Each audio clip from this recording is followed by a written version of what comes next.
Hey everyone, welcome back to Corporate Decoder, the place where we decode corporate filing so you don't have to. Today we're diving into NPK International's proxy statement. It's like the user manual for their annual shareholder meeting, but trust me, it's way more interesting than your dishwasher's manual. We'll see who's getting elected to the board, how much the executives are making, and whether the company's accountants are on the up and up.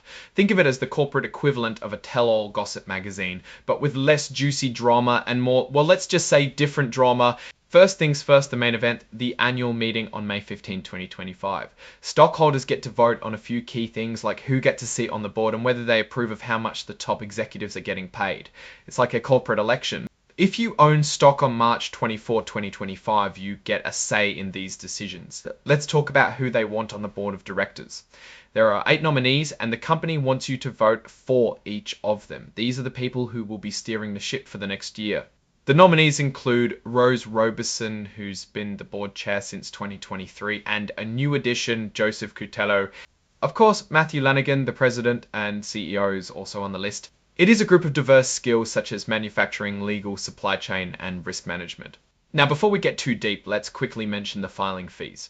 They check the box that says no fee required, so at least they're saving some money there. The company emphasizes that 7 out of 8 board members are independent, meaning they don't have close ties to the company's management. Risk management is also a key thing. The board, through its committees, oversees how the company manages risks, with different committees handling specific areas like environmental issues and compensation plans. They have a committee, the ESG committee, that recommends people for the board of directors. They consider things like experience, skills, and diversity. Directors need to own a certain amount of company stock to align their interests with the stockholders. It is 5 times their annual cash retainer. Now let's check out who owns the most stock in NPK International. Ameriprise Financial owns 8.9%, BlackRock owns 7.2%, and Dimensional Fund Advisors owns 7.1%. These are the big players. To make sure the executives are in the same boat as the shareholders, there are ownership requirements. The CEO needs to hold stock worth 5 times his salary. Alright, let's get to the juicy part, executive compensation. How much are the top dogs making and why? They seem pretty happy with their executive compensation plan, with 91% of stockholder votes cast in favor of it at the last annual meeting. The compensation is a mix of fixed base salary and variable performance-based pay. The goal is to reward executives for hitting targets and increasing the stock price. A big chunk of their pay depends on how well the company performs. They look at things like earnings, EBITDA, return on capital, and strategic goals.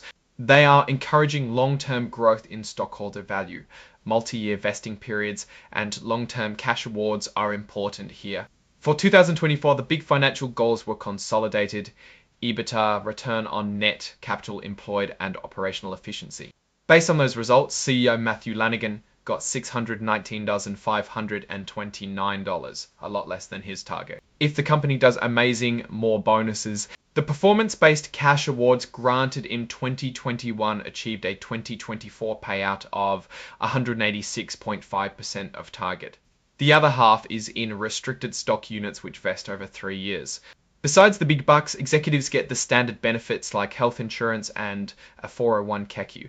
The CEO also gets a $20,004 annual stipend instead of a car allowance. That's a fancy car or a nice vacation. The CEO makes 41 times what the median employee makes. Deloitte and Touchel E are up for consideration as their independent accounting firm. They paid Deloitte $1,152,000 in 2024 for audit and other services. The audit committee pre-approves all the services from the accounting firm to keep things transparent. If you have an idea for a proposal at the next annual meeting, you need to get it in by December 5, 2025. And that's about it. They don't know of any other business coming before the meeting, but they're ready for anything.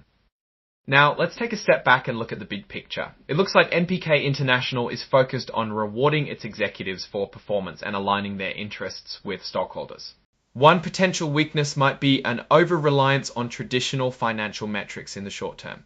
There should be more focus on long-term sustainability. The company does seem to be committed to good governance practices. It focuses a lot on independence of the board and stock ownership guidelines. Overall, NPK International appears to be a well-managed company. If the executives are doing well, the shareholders should as well. Thanks for watching. If you enjoyed this video, hit that like button, leave a comment, and subscribe for more corporate deep dives. See you in the next video.